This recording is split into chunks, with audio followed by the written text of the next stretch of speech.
All right, so let's just dive straight into it. So we've got a interesting story about the social warfare plugin. Kathy, can you walk us through what we know here? Sure. Well, there's a security researcher who basically has a bone to pick with the WordPress.org forum moderators. So some vulnerability was discovered by this researcher in a plugin, social warfare plugin. And because this researcher had some philosophical disagreements about how vulnerabilities should be disclosed in WordPress plugins within the forum, he decided he was going to basically create a campaign of trying to get the forum moderators to change their rules. He started going after the forum moderators, Jan and Mika, personally. He has basically not disclosed who he is, but he is decided that if they aren't going to post vulnerabilities on the forum, he's going to post those vulnerabilities with very detailed proof of concepts. Basically, here's how you exploit these on his own site. So this individual released the zero-day exploit on his blog. They claimed to disclose the vulnerability to the authors via the forums, but they've been banned from the forums and have been creating, additional kind of spammy accounts trying to get vulnerabilities into the forums. And they're basically doing this with the intent to harm. They posted something saying that due to the moderators of the WordPress support forums' continued inappropriate behavior, we are disclosing vulnerabilities in protest until WordPress gets the situation cleaned up. So we're releasing this post and then only trying to notify the developer through the support forum. And to be clear, someone doxed him a while ago, and so we know who he is, and we're not mentioning him on the podcast on purpose. That's a conscious choice that we made. What's happening here is this is someone trolling, and they're trying to draw attention to themselves through controversy. And so we're not going to give them a platform to promote themselves, but this is important and relevant news for the WordPress community, and it's also very relevant to our beat, which is security. And so, we had a conversation before the podcast saying, well, where do we land on this?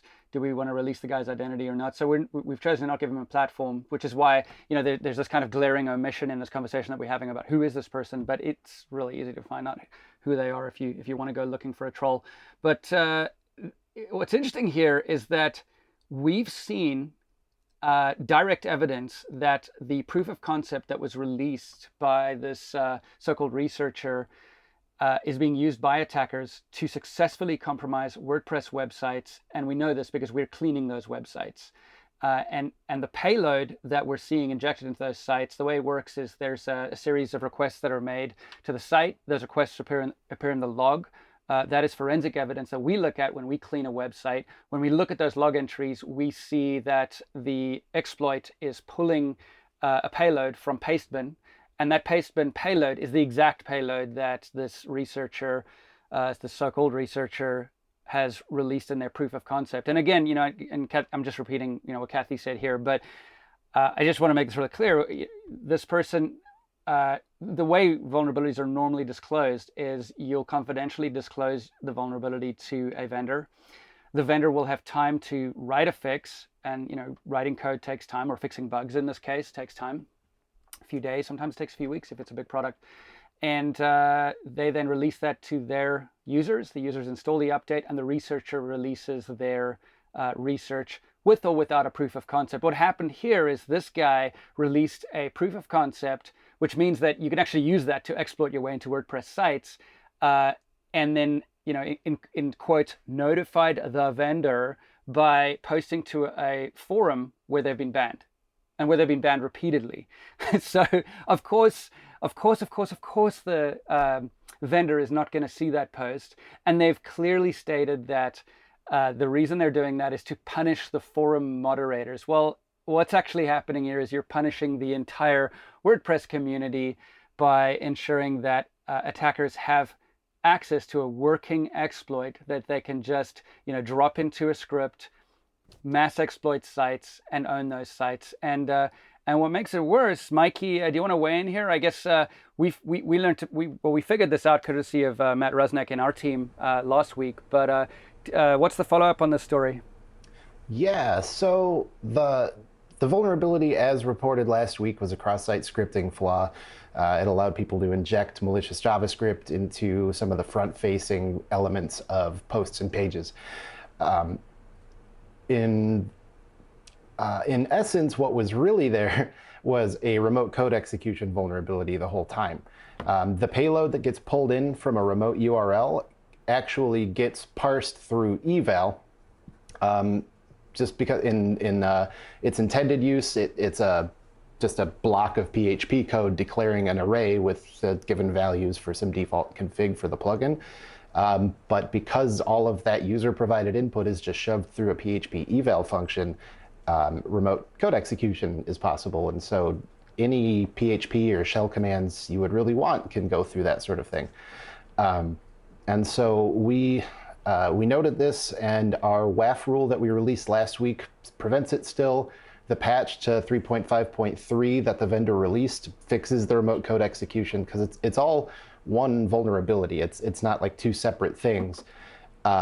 It's just that the actual scope of it wasn't quite being fully utilized. What's really fun about that is we saw mass exploitation of the cross-site scripting side of things. So because there was a proof of concept provided, that's what was used, and it was just taken and ran with. It was several days before we saw any iteration on that at all, much less people actually using the remote code execution flaw that was really there. And so we never saw any remote code execution.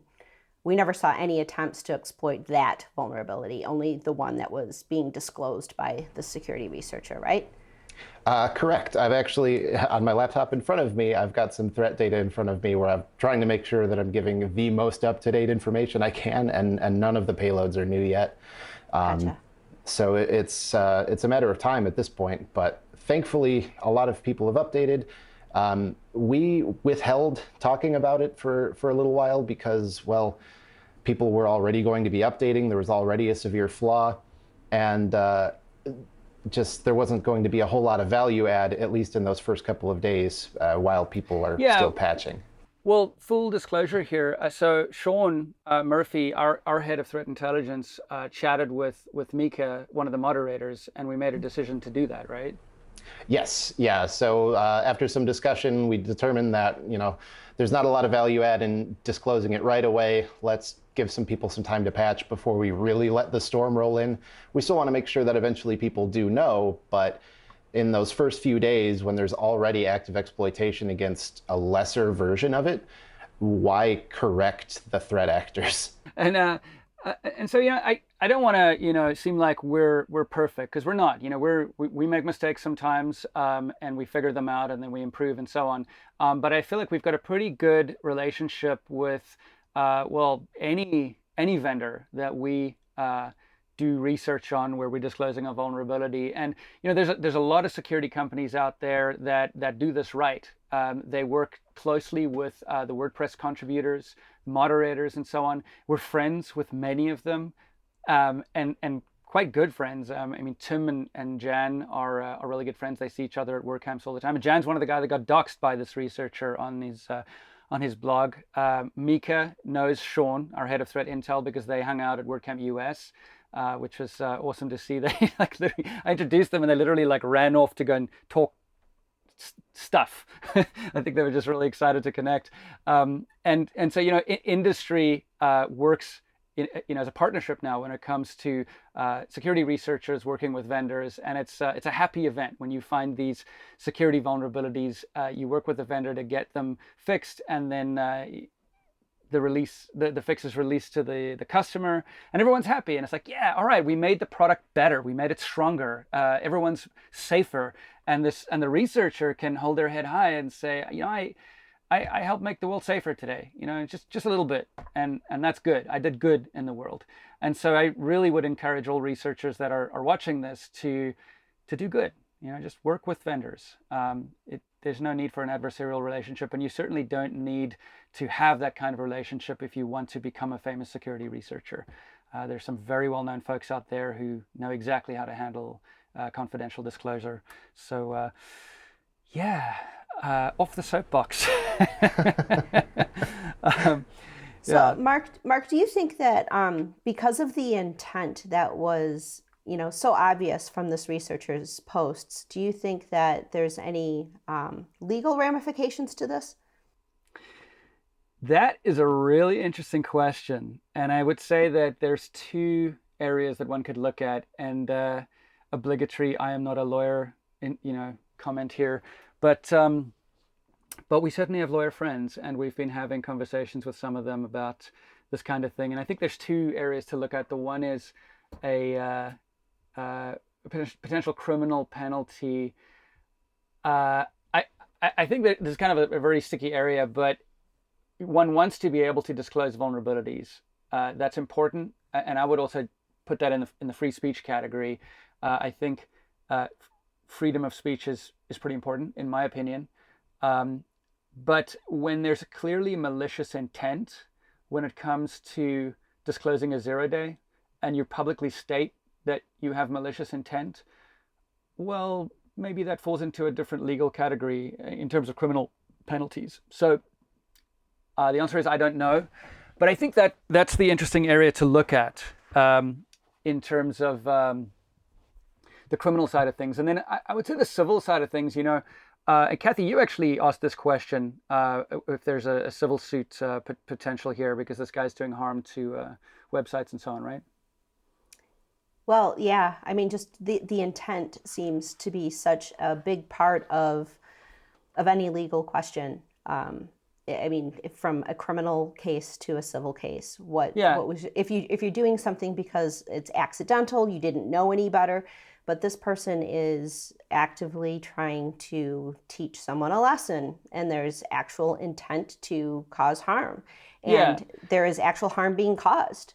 So who has a case to bring that? I don't know. Well, so I guess the thinking here is that a website owner who runs a mission critical website had their site hacked, and they can show that the site was hacked by an attacker that was using the exact same payload that this guy released. They can also show that this guy released it with the intent of doing harm as revenge on forum moderators. And so the question then is, well, this website that was taken down by attackers, where the attack was the exact one used that this guy released, and the guy had, intended harm, do they have any legal recourse in terms of a civil suit? I don't know. I don't think any of us knows because we're not lawyers, but it certainly is an interesting question. It definitely is. Be interesting to see what the makers of the social warfare plugin might do. Agreed. All right, great. Well, we'll definitely follow the story, and we'll keep you apprised of what happens. Mikey, thank you very much. I know you need to run for another meeting, so we'll catch up with you soon, hopefully. All right. Thanks for having me. All right, bye. Bye.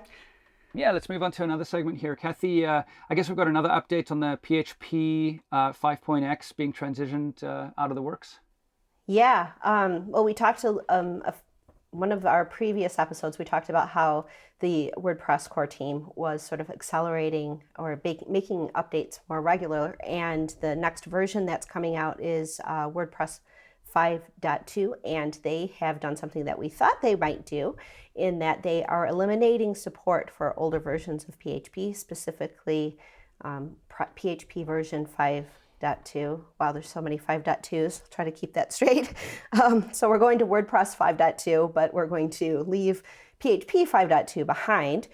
So the minimum supported PHP version is now going to be 5.6. There are some other updates that are coming with WordPress version 5.2, including sodium compat polyfill for PHP 7.2. And they're also going to be adding ED 25519 signatures on automatic updates, which impacts security greatly. Sodium, Mark, are you familiar with the Sodium, libsodium library for encryption and decryption signatures? Yeah. Yeah, so that has a really interesting history, and kudos to Paragoni, otherwise known as Scott Parazynski. Scott, I hope I pronounced your surname correctly. He actually wrote the PHP port of libsodium, and what that does is it provides modern cryptographic algorithms for PHP. That is available in PHP 7.2. But it's not available in earlier versions. And so Scott essentially wrote a polyfill for PHP, for earlier versions of PHP, so that you could access those cryptographic routines in earlier versions of PHP, which allowed the WordPress folks to include algorithms like ED 25519 and others in WordPress core, which of course is or supports versions of PHP prior to PHP 7.2. And our dev team actually included libsodium in Wordfence because we started using those modern cryptographic routines for Wordfence Central.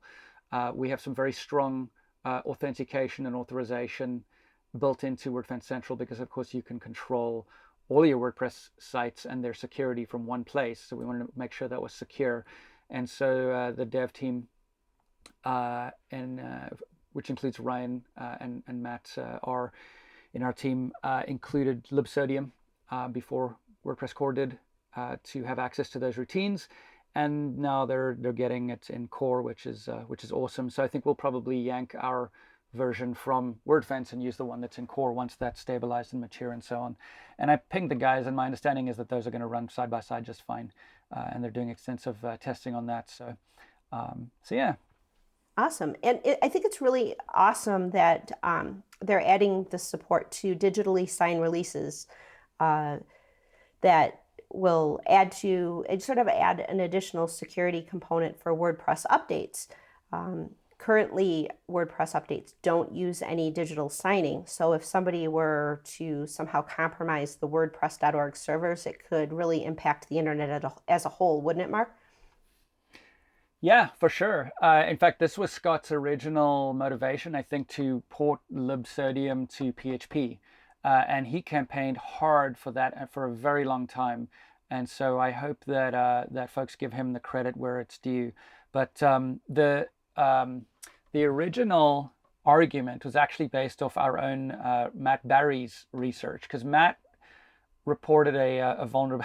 Yeah, it's interesting history. I guess we've been around long enough to have history, right? But yeah. So Matt reported a vulnerability, an infrastructure vulnerability to the WordPress security team years ago. It's about 2 to 3 years ago now, where there was a vulnerability where the WordPress core infrastructure could be compromised with a remote code execution vulnerability. It was kind of a worst case scenario, and the vulnerability Matt found was just off the charts complex, but it included they'd used a hashing algorithm written by Mark Adler for NASA, which is a hashing algorithm designed to be used on satellites. So it's unsophisticated and uses very little power, and so it's not very computationally intensive. And that was the core weakness that Matt kind of revealed, and he showed how that can be pivoted into, or can be used to get RCE on the infrastructure. And so Scott's argument was that, hey, look, Wordfence found this vulnerability. It shows why we need code signing to mitigate this risk. Because if someone compromises the infrastructure, they can release a new version of WordPress core to everyone and with malware in it. And Scott was saying, well, if you're able to sign, if you're able to keep the private keys offline, you're able to digitally sign WordPress core and plugins and themes, then even if the infrastructure is compromised, an attacker can't release a malicious version of core or plugins or themes to the end user. And so, yeah, that's a pretty catastrophic attack if they actually manage to pull it off. And that vulnerability that we found, or that Matt Barry found, and Matt from our team, really illustrated the need for this. And they've done it. They are beginning to do code signing. And I think that my understanding is they're going to transition to having offline keys where they're doing code signing in a way that if the infrastructure is compromised, an attacker can't release a bad version of core. Is that your understanding, Kathy? Yeah, totally. That's from everything that I've read, that sounds exactly. I had forgotten about Matt Barry's vulnerability research back in the day. All ties in. So it sounds like WordPress 5.2 is going to really make. I'm just so impressed with how security conscious the WordPress core team is. That they're constantly sort of pushing, not just responding, but also responding to security issues, like what happened last week with some of the plugin vulnerabilities that were disclosed, but making WordPress core rock solid as much as possible and bringing it into sort of modern cryptographic standards. Definitely. It's kind of interesting. Yeah, there's a lot of really good people behind WordPress these days. All right, Kathy, I guess we've got a story about ASUS software updates being hijacked. Yeah. Speaking of software updates being hijacked and what WordPress core is protecting against, there was a report this morning, March 25th, on motherboard.vice.com about a supply chain attack dubbed Shadow Hammer. Attackers were using two different ASUS digital certificates to sign their malware. So basically, people were sitting in front of their computer doing software updates, and it was downloading malware to their computers. Kaspersky Lab said that ASUS, one of the largest computer makers, was pushing this backdoor to customers for at least 5 months last year before it was discovered. They estimated about 500,000 Windows machines had received this malicious backdoor, but interestingly, only about 600 of those systems were actually utilized. The malware was actually utilized. So I found that kind of interesting.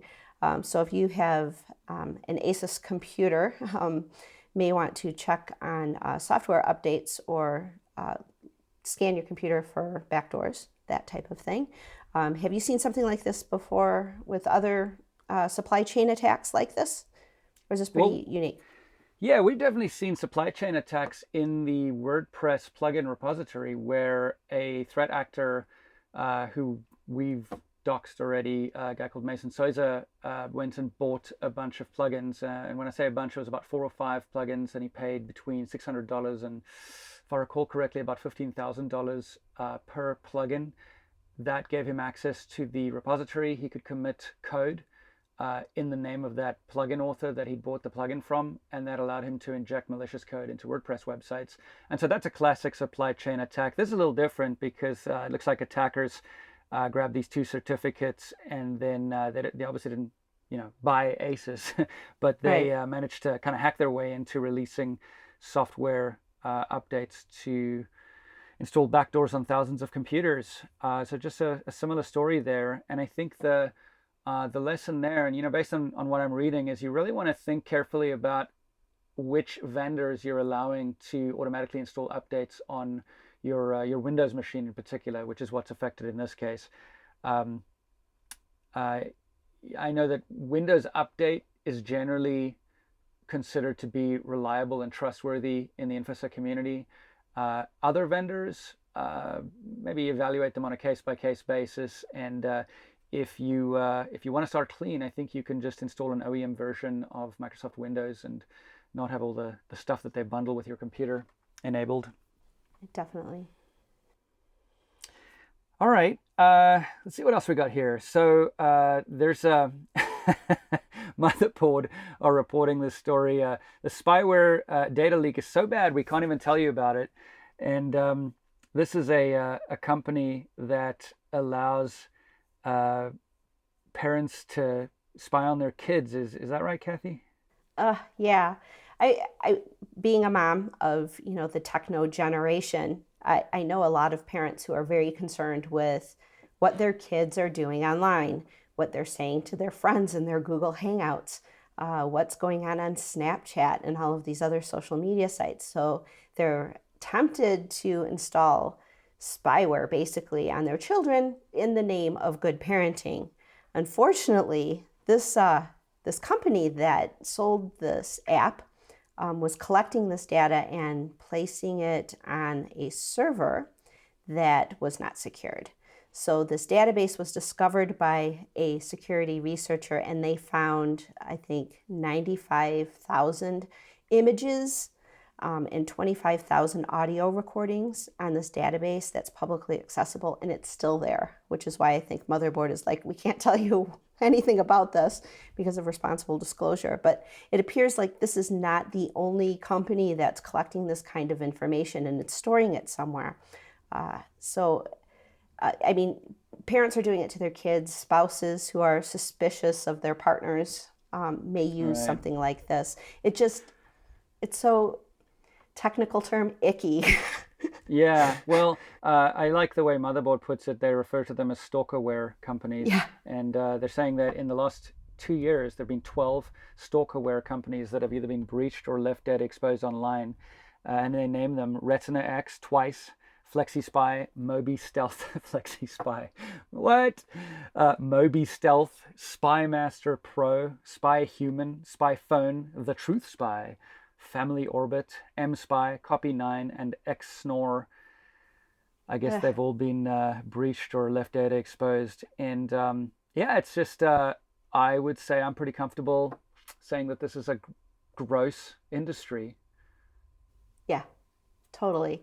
I mean, I check my kid. You know, I have a 10-year-old who is online and talks to her friends, and I check her phone every once in a while, but I stopped short of doing something like this and instead try to encourage her to, you know, just have good digital hygiene and act responsibly online. That way I don't feel like the need to actually do something like this. Right, and it turns out that if one does try to, if you don't trust your spouse or your kids and you do use software to observe them, you're perhaps allowing many, many other people to observe them or spy on them too. Yeah, it's really unfortunate. Yep. All right, and then we've got an update on the Norsk Hydro ransomware that we chatted about last week, right? Yeah, it looks like Norsk Hydro wasn't the only one that was hit with this malware. It looks like it hit Hexion and Momentive, and it encrypted Windows computers. It was the Locker Goga malware, same exact variant that Norsk Hydro had to deal with. And it appears that Momentive's email server was hit because they had switched to a different domain and they were not able to restore backups immediately. So obviously there's a lesson in keeping things patched and updated. Yeah, definitely. All right, great. Well, thanks, Kathy. Appreciate the news update. Yeah, it was good to chat with you. All right, now we'll see you later. Bye. All right, today we've got a great interview lined up for you with Aaron Campbell. I chatted with Aaron a few weeks ago at WordCamp Phoenix, and we had a great conversation. Aaron is the former head of WordPress security, and these days he's moved on to other things. But we had an awesome conversation with him where we chatted about what it was like to be head of WordPress security, how they dealt with certain issues, how they approached the problem. I also chatted with Aaron about how he got his start in WordPress and what he's up to these days, and some of his views on the challenges WordPress faces and where it's headed and so on. So I hope you enjoy this interview as much as I enjoyed chatting with Aaron. I'm Aaron Campbell. I have been a long-time contributor to WordPress and open source in general.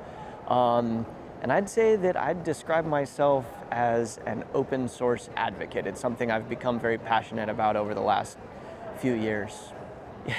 So it's interesting because I think that like right now I contribute to WordPress through kind of I guess very altruistic motives. I have this idea that open source is important to kind of the future knowledge of generations and such. But when I got started, it was very much I have a customer that needs a thing and WordPress is almost there, but I'm kind of having a problem with it and how can I fix that?